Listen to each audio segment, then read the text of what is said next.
कभी कभी क्रिकेट में एक इनिंग ऐसी होती है जो स्कोर कार्ड में शायद समझ में उतनी तरीके से ना आए, लेकिन डिसीजन रूम के दिमाग में घुस जाती है।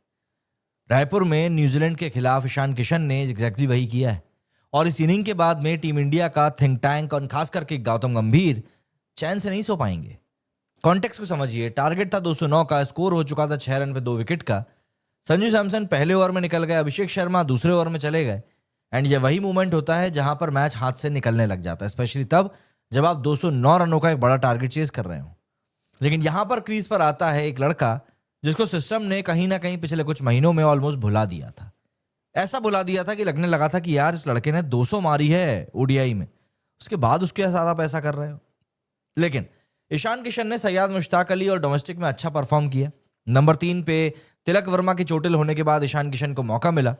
एंड यकीन मानिए, बंदे ने ना डिफेंस दिखाया, सिंपल सा असेसमेंट किया एंड सरवाइव करने की तो कोशिश भी नहीं करी, सीधे अटैक मोड में आ गया।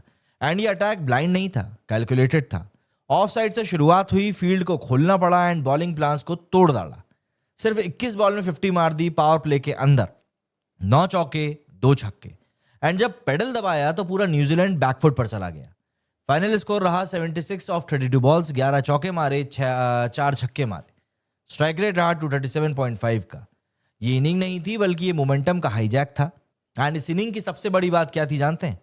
ये ईशान किशन का पहला T20 50 था नवंबर 2023 के बाद। एंड ये आया जब उसके पास में कोई गारंटी नहीं थी, कोई फिक्स रोल नहीं था, कोई सिंपैथी का कोटा नहीं था। याद रखिएगा, ईशान किशन एक वक्त पर इंडिया का first choice white ball opener था। फिर धीरे धीरे वो पैकिंग ऑर्डर में चला गया, नीचे चला जाता गया, डिबेट उसको लेकर शुरू हो गई, फॉर्म पे सवाल उठा, डिसिप्लिन पे सवाल उठा और फिर सन्नाटा। लेकिन इस लड़के ने क्या किया?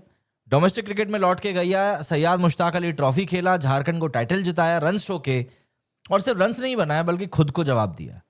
ईशान खुद के शब्दों में अगर मैं उसकी बताऊं तो उसने कहा कि मैंने खुद से पूछा, क्या मैं ये दोबारा कर सकता हूं? मुझे अपने सवालों का जवाब चाहिए था।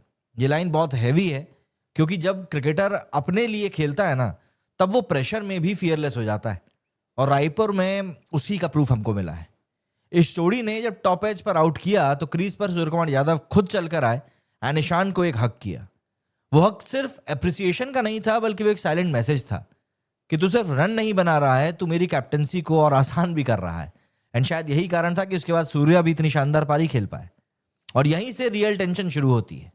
ईशान इस सीरीज में तिलक वर्मा के इंजर्ड होने के बाद आया है, और तिलक जब वापस आएगा तो सवाल सीधा होगा कि नंबर 3 पर कौन, लेफ्ट हैंड ऑप्शन कौन, मिडिल ऑर्डर में फियरलेस इंपैक्ट कौन देगा? और जवाब अब आसान नहीं होगा।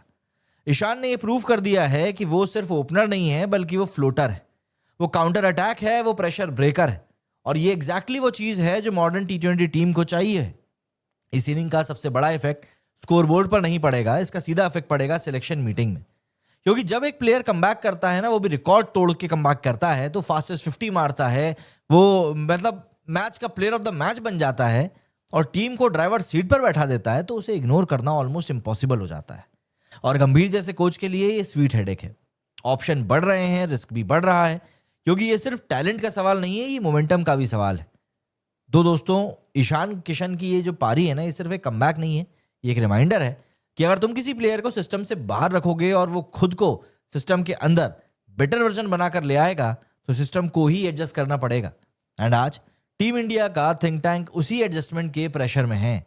ईशान किशन इज बैक, और इस बार सिर्फ बैट के साथ नहीं बल्कि एक पूरी अथॉरिटी और क्लेम के साथ।